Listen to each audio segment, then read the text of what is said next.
നല്ല ക്വാളിറ്റീസുള്ള കൊളീഗ്സും ഉണ്ട്, എന്നാൽ ബാഡ് ക്വാളിറ്റീസുള്ള കൊളീഗ്സും ഉണ്ട്.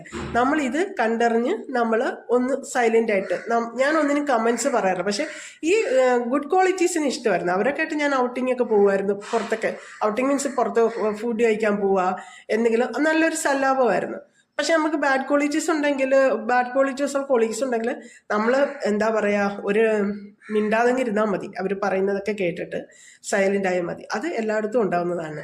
ഇതായിരുന്നു ഞാൻ നിങ്ങളോട് പറയാൻ ഉദ്ദേശിച്ചത്. നിങ്ങൾ ഇപ്പോൾ വർക്ക് ചെയ്യുന്ന ഫേം എന്തോ ആയിക്കോട്ടെ, നിങ്ങളോടുള്ള കൊളീഗ്സിനോട് നിങ്ങൾ ബിഹേവ് ചെയ്യേണ്ടത് നല്ല പെരുമാറ്റത്തോടായിരിക്കണം, സന്തോഷത്തോടാണ്.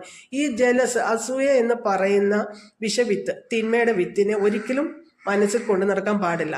ആ ഒരു തിന്മ ഉണ്ടായതുകൊണ്ടാണല്ലോ അവർ അങ്ങനെ ബിഹേവ് ചെയ്തതെന്ന് എനിക്കറിയാം. അതുകൊണ്ട് നമ്മൾ അങ്ങനെയുള്ളവരുമായിട്ട് കൂട്ടുകൂടുകയേ വേണ്ട എന്നാണ്. എൻ്റെ ലിസ്റ്റിൽ നിന്ന് നെഗറ്റീവ്സിനെ എടുത്ത് കളയുന്ന സ്വഭാവമുണ്ട്. അതുകൊണ്ട് മാത്രം പറയുന്നതാണ്. ഞാൻ എപ്പോഴും പറയും, നെഗറ്റീവ്